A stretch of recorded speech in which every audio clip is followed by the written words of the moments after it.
Nandiyan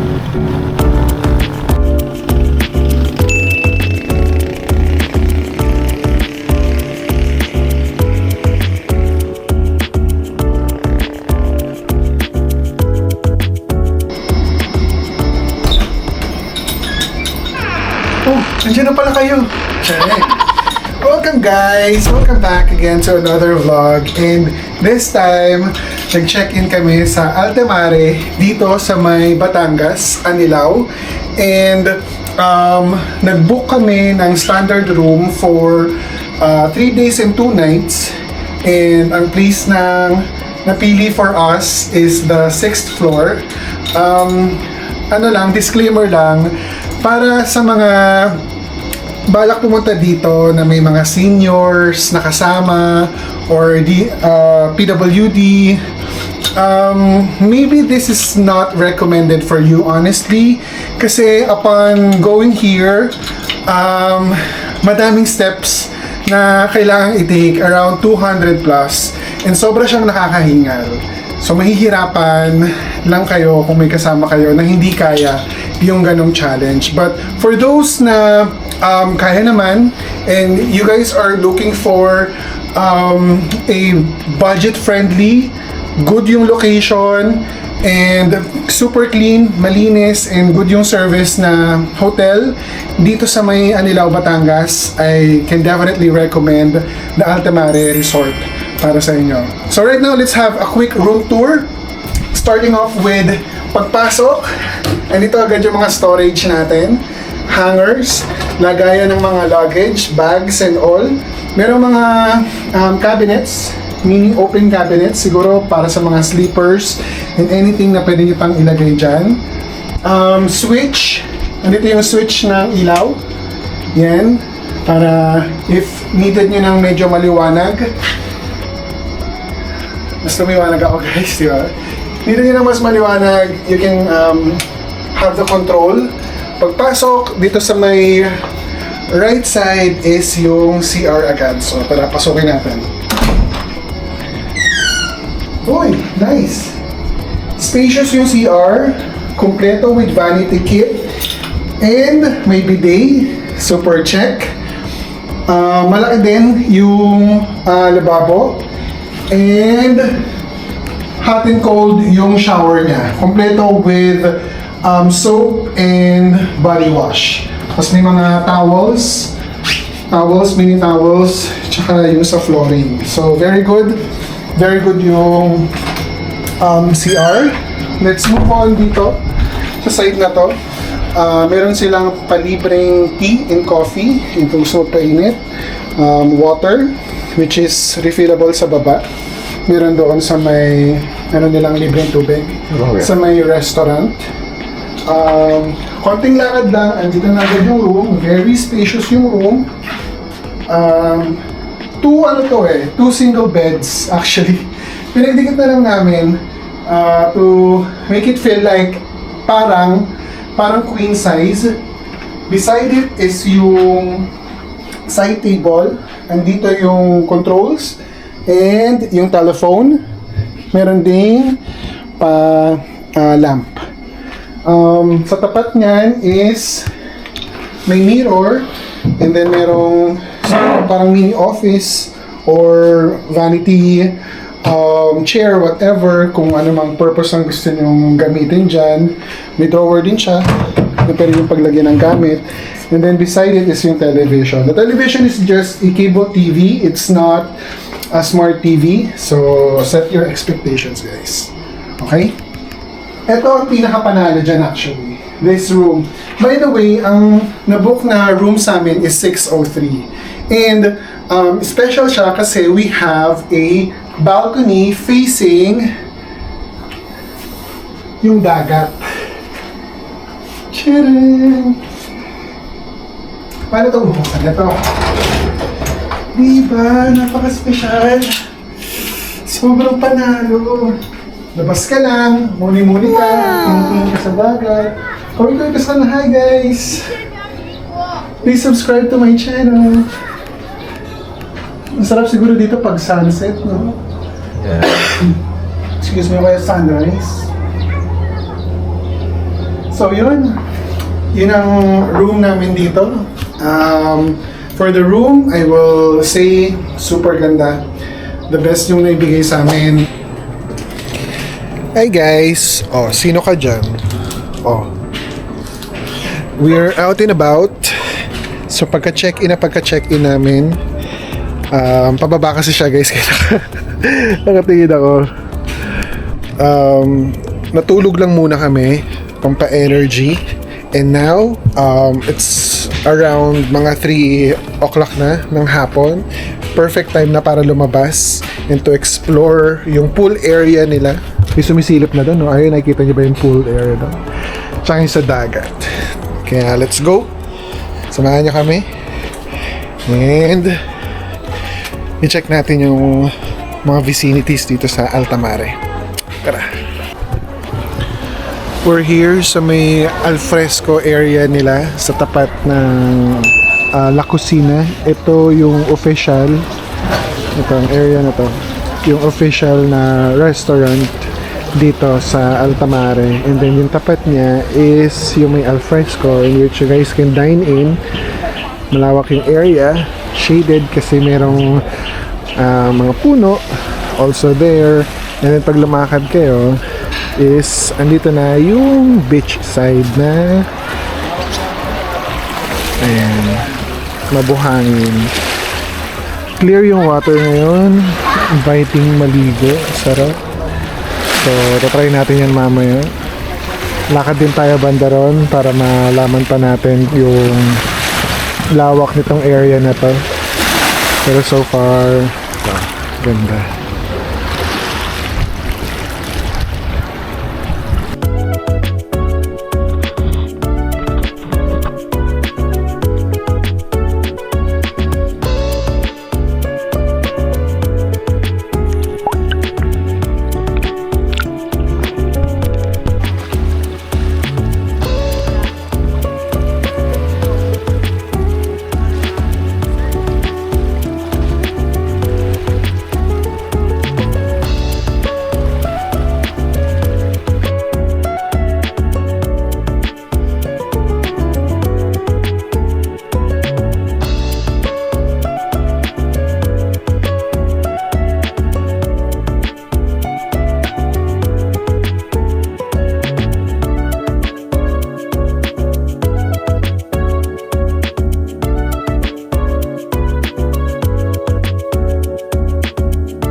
Hinanap kami magandang area dito guys, so pwedeng pag-pictorial.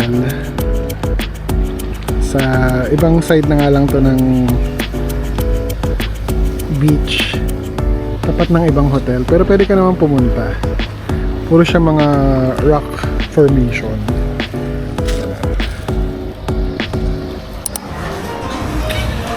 Hey guys, it's already dinner time, so tinapos muna namin yung pag-swim.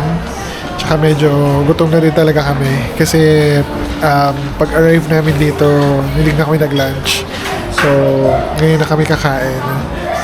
Umorder lang kami ng nachos.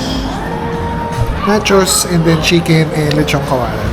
So, let's eat.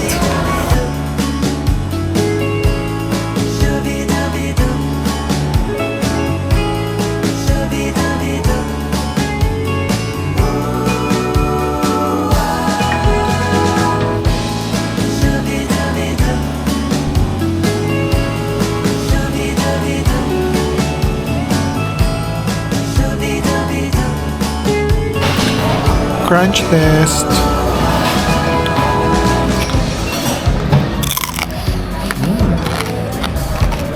Super crunchy.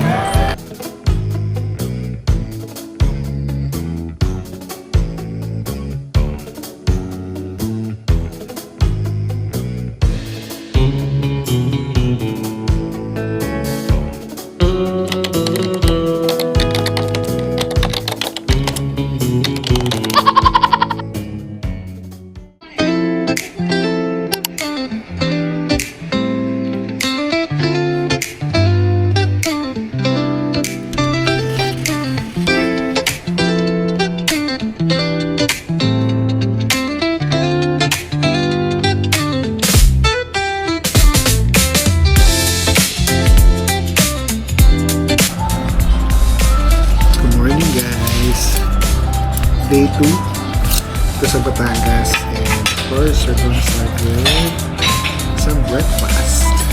So, ang in-order ko ay bangus. Ito naman ay longganisa. There. Medyo maulan at makulimlim ang weather sa labas. Pero hopefully, kahit paano hindi lumakas at gumanda-ganda ang panahon. So we're planning to swim sa dagat tsaka maglakad-lakad pa dito sa area dito. For the meantime, breakfast muna tayo and let's enjoy.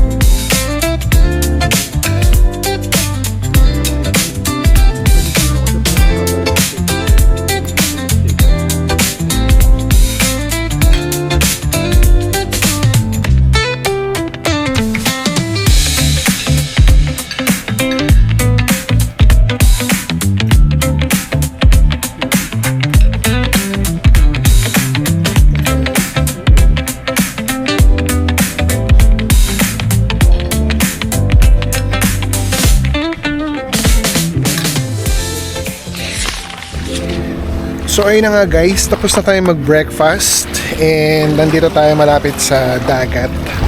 Actually tabing dagat talaga. Ayan, low tide at siguro kaya malinis yung tubig nila dito. Kasi nga mabato, so nafi-filter na, I mean, hindi ako sure pero feeling ko lang nalilinis na ng mga bato yung tubig ng dagat. Kaya clear siya, hindi ka makakita ng mga lumot. May mga lumot man, nasa mga bato na. Kaya, ayun, masarap maglangoy. Pupuntahan namin yung area doon, sa mga bato-bato doon, pang pictorial. By the way, itong nilalakad namin na to is hindi na siya part ng Altamare. Ibang hotel na to, tabi-tabi kayo sila. I think, itong hotel na to is Vivere Azure na to, and I don't know about the other one, pero pwede namang maglakad-lakad kasi beach side naman siya eh. So puntahan natin, explore natin yung area doon.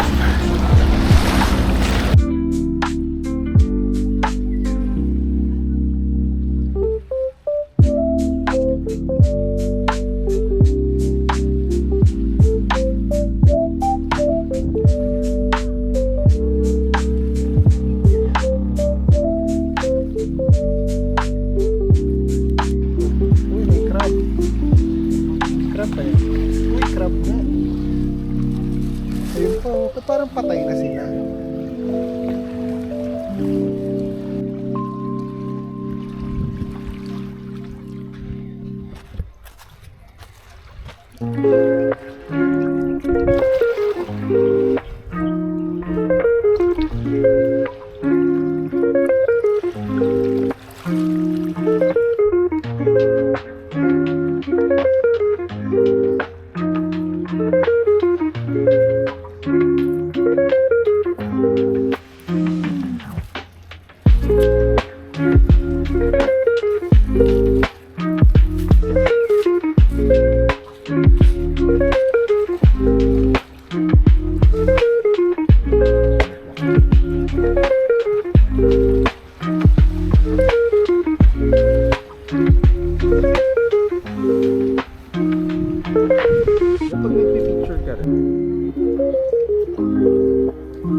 Hapon na, umulan pero sarap maligo.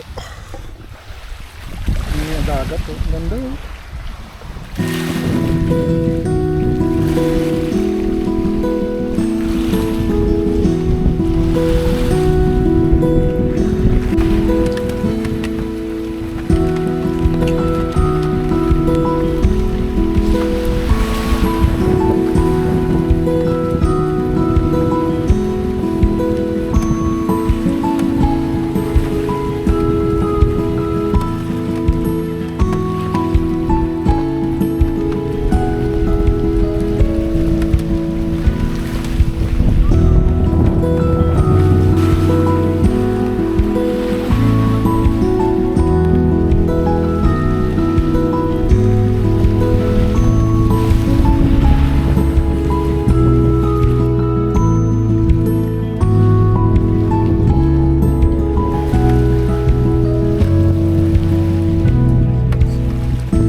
Guys, pauwi na kami. Nakakabite, ang sarap dito sa Batangas, ang sarap dito sa Altamare Resort. Pero ganoon talaga, back to reality, meron tayong mga responsibilities na kailangan pang harapin. Kung sakaling tatanungin nyo kami kung babalik pa kami, for sure babalik pa kami. Ang ganda ng beach nila, ang ganda ng dining spot. The service is good. The room is spacious and malinis. So talagang one of the best spots dito sa Batangas, ang Altamare.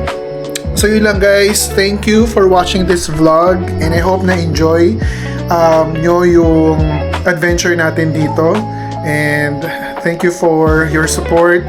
Please do like and subscribe and I'll see you again on the next vlog. Isang silip muna sa view. Yun ang View ng Batangas Beach. Kita niyo ba yun? Yan. Thank you guys. Bye!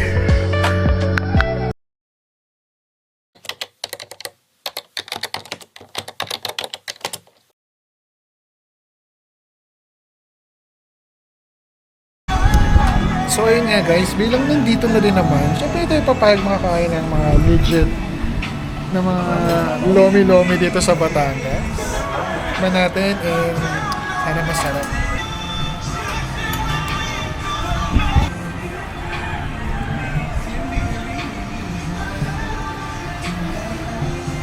Yun na. Ang side dito sa may Mabini Road. Mabini Road ba to? Basta dito sa may Mabini, may bilihan ng famous na buko halo-halo. So susubukan natin siya para makita nyo, eto yan. So tikman natin. Isa sa mga dinadayo. Yung katabi niya is souvenir shop. So meron tong mga uwi ba ng leche flan. Merong mga ano doon, merong mga bilihan ng mga pasalubong, tsaka mga ref magnets, may mga balisong kung gusto nyo. Kung merong kapig barako, kung meron kayong mga pinaghahandaan dyan. Ano? Sarap! Wow! Sarap! Yung yellow niya is hindi pangkaraniwang yellow. Yung parang, yung yellowng may halong coconut milk tsaka asukal. Basta tamang sarap, tamang timpla lang. Sobrang sarap. Sobrang sarap. Guys, try nyo dito pag napadaan kayo. You and me, the perfect pair. Highlights shining just for us. World belongs to us, no